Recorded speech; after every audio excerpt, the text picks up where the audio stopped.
something like 40 years ago, Hajj Abdul Haq Bewley, who's our translator of our, with Hajj Aisha, of our wonderful new version of the Quran meanings, went with a delegation to see the Labour government about some iniquity they were at that point performing. And this Labour MP arrogantly turned to them and said, well, if you don't like it here, you go back to your own country. And Hajj Abdul Haq, whose name is Bewley, and has been therefore in England since 1066 at least, with the Norman conquest, turned to him and said, and where am I to go? Normandy? And of course the man, being a Labour MP, didn't even know the reference because he had not had any history at school. So he didn't even know what he was talking about. But that is the situation. The Muslims of Britain are the new Britons, as the Normans were the New Britons, and before that the Danes were the New Britons. So, this is the situation we're in. It's very positive. The most important thing is that there has to be we've still got this ghastly parliament, which is absolutely useless, but we have to get rid of the Prime Minister and his gang of illiterates. And to avoid civil war and to avoid greater anarchy in the streets than already exists, it's very important that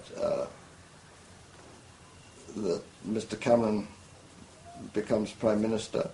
And I think we can say categorically that, from my position, no Muslim should vote Labour. That every intelligent Muslim will vote in a government that will strengthen the monarchy, restore ancient civil rights and civil liberties, including the right to remain silent and with innocence, and including the right to a trial, and the abolition of the Star Chamber tortures that the Blair dictatorship imposed on the British people. I am hopeful for the future, but it will be by a return to a great spiritual tradition, which is already there. It's the same tradition that Henry VIII had when he got rid of papal governance. He also got rid of the myth that a piece of bread was a 2,000-year-old piece of flesh of Sidna Isa, of Jesus.